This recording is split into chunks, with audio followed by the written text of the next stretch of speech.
مساء الخير حبايبي، شلونكم؟ وياكم مريم التوحلة. إذا أول مرة تشوفون قناتي لا تنسون الاشتراك وتفعيل زر الجرس.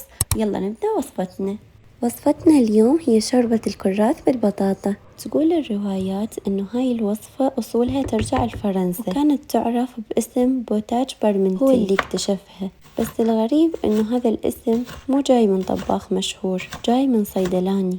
هذا الصيدلاني اسمه أنطوان أوغسطين برمنتي. في ذاك الوقت قبل أكثر من 200 سنة كانوا الناس بفرنسا يخافون من أكل البطاطا، كانوا يعتقدون إنها تسبب أمراض، وبعضهم كانوا يعتقدون إنها غير صالحة للأكل البشري ويستخدموها فقط كعلف للحيوانات. لكن برمنتي خلال فترة الحرب اضطر ياكل البطاطا وشاف إنها مغذية وما بها أي ضرر. رجع لفرنسا وصار عنده هدف بحياته، إنه يقنع الناس إنه ياكلون البطاطا أكثر لأنها كنز غذائي. يقال إنه برمنتي زرع حقول بطاطا وحط عليها حراس طول النهار حتى يعتقد الناس إنه اللي داخل هالحقول شي ثمين كلش، وبالليل كان يسحب الحراس عمدا. شنو صار؟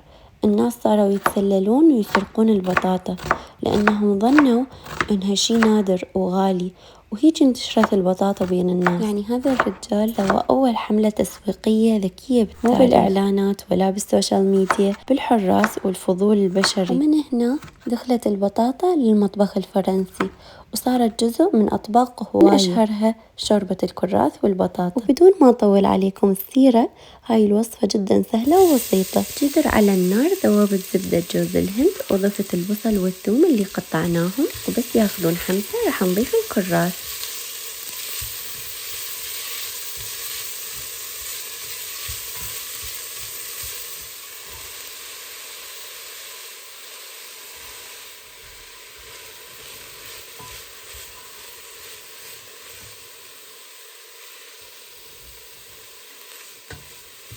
نضيف شوية زيت زيتون حسب الرغبة.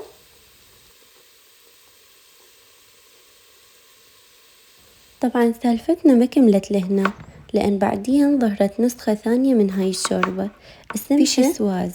يقولون إنه طباخ فرنسي كان يشتغل بأمريكا اتذكر إنه أمه كانت تحضر له هاي الشوربة مال الكراث والبطاطا، وكان ينفخ عليها حتى تبرد، فقرر يقدمها باردة ويا الكريمة، وتحولت إلى طبق عالمي فاخر يقدم بأرقى المطاعم بس بارد.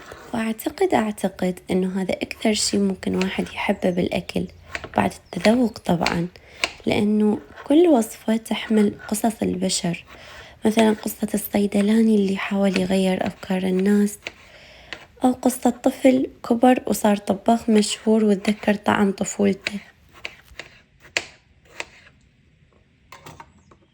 بعد ما البصل والثوم والكراث ذبلوا راح نضيف البطاطا المقطعة بهذا الشكل، وطبعا ما ننسى نضيف الملح والفلفل الأسود.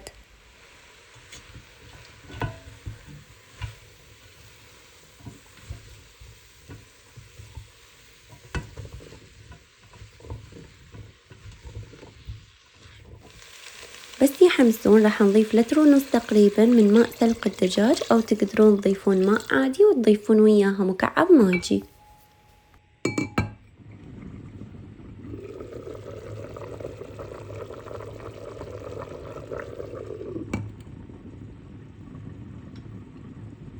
وبعد ما تغلي نفحص سواء البطاطا بهذا الشكل.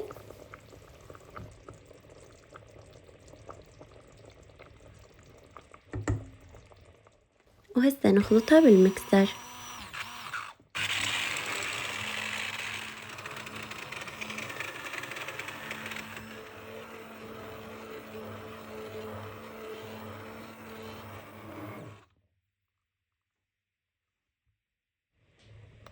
وهاي الخطوة اختيارية، أنا ضفت كريمة الطبخ.